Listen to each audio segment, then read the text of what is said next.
Hi everybody, I wanted to share a project and give a little sort of mini tutorial about it. I made these, I guess you could call them embellishments. Some of them are actually charms and pendants. The ones that have the holes in them will be used as charms and in jewelry projects. The ones without the holes are just embellishments that I'll use probably in my art journal and other projects maybe.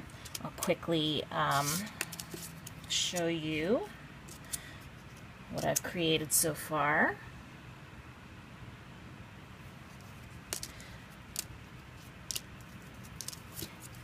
And you can decorate these however you want, whatever your style is. And there's all kinds of different ways you could use them, so just get creative. See here, I've got a jump ring attached already to this one, and it'll be a pendant or something like that. Okay, so how I made them. I used, for the round ones, these are like some cardboard or chipboard type letters that I got at a thrift store years ago. For the small ones, same kind of thing, just smaller, obviously. You could use chipboard, you could use, like here I've got some wood, unfinished, unpainted wood bits from the craft store. You could probably use a cereal box. If you, I would probably glue, a couple cereal boxes together so you get something that's thicker. So how I did it was, if you want, the first step would be if you want to make like a charm or a pendant, if you want something that you can put a jump ring through or thread, some string through or whatever. The first thing you'll want to do is punch your hole. Suppose you could punch the hole after you painted, but my preference is to do it before. So you can, depending on what you're using, you may need to do gesso. Some of these I used gesso, some I didn't. And then you just paint. I just used cheap craft paints. And if you're going to do jewelry, you're going to want to paint the back also. So, but the ones that are just an embellishment, like I'll probably stick this in an art journal somewhere, since I'll be putting adhesive on the back and you won't see it. I didn't do anything with the back of that. So once you've got your piece painted, I'd like to take some ink and just make sure that I've got, go around the edge to make sure that that gets, first of all, that there's color around the edge. And it just it's kind of hard to see on this color. Let me show you a different color where it shows up more. It just kind of gives a little nice detail around the edge. That's just optional.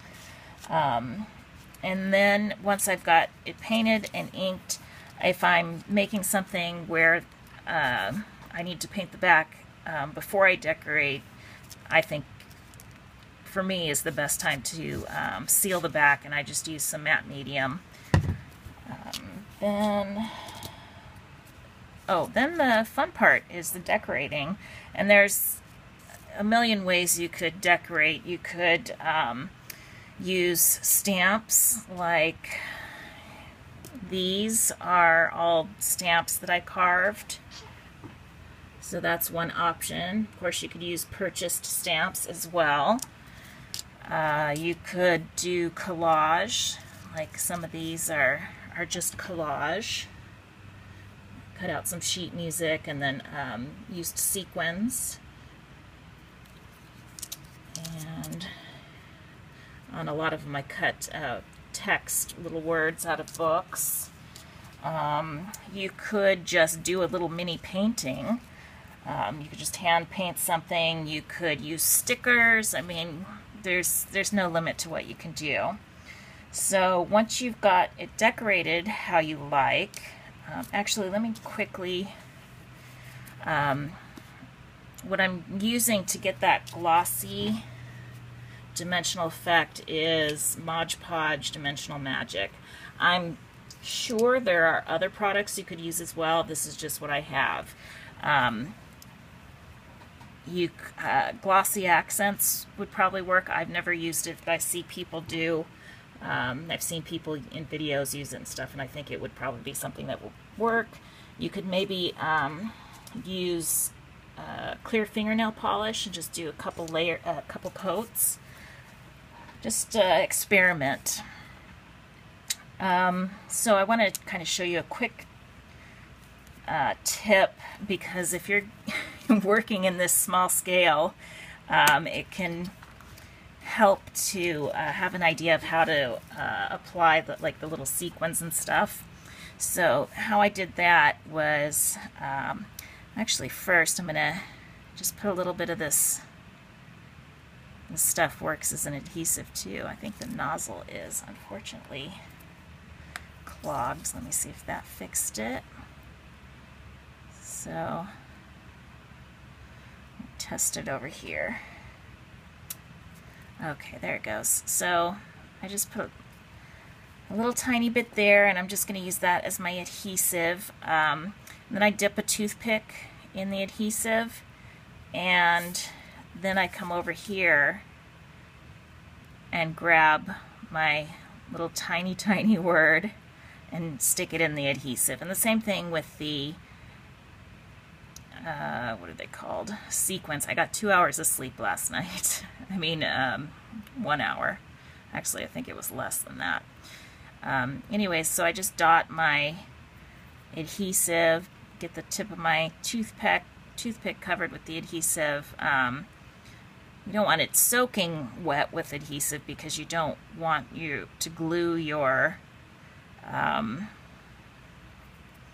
don't want the elements to get actually stuck to the toothpick. You want them to be able to come off of the toothpick. So once you've got everything on there that you want on your little mini collage,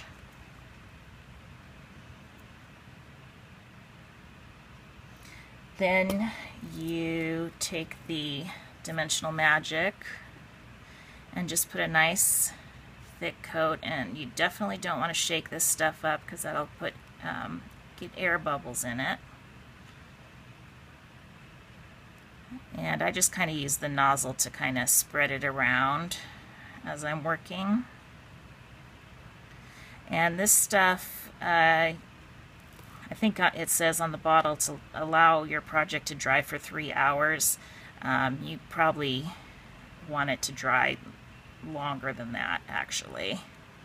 So, you know, if you can let it dry overnight, that would probably be ideal. Sometimes I like to add glitter, and I usually do that while the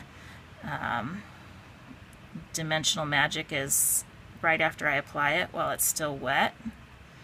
Oops, I got a little air bubble there. Let's see if I can get it out with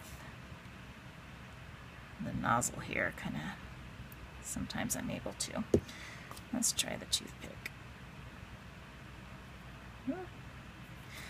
Alright, so I've got my Dimensional Magic on there. Okay. That's the hardest part of the whole project. So it's a pretty easy project. I've got a little bit of very fine glitter here, and I just shake it right into the wet gloss, and that's it. And then I just set this somewhere where it won't get disturbed so it can dry, and that's it. So I hope this was helpful and gives you guys some inspiration. If you have questions, just post them in the comments and I'll answer as soon as I can. All right, bye.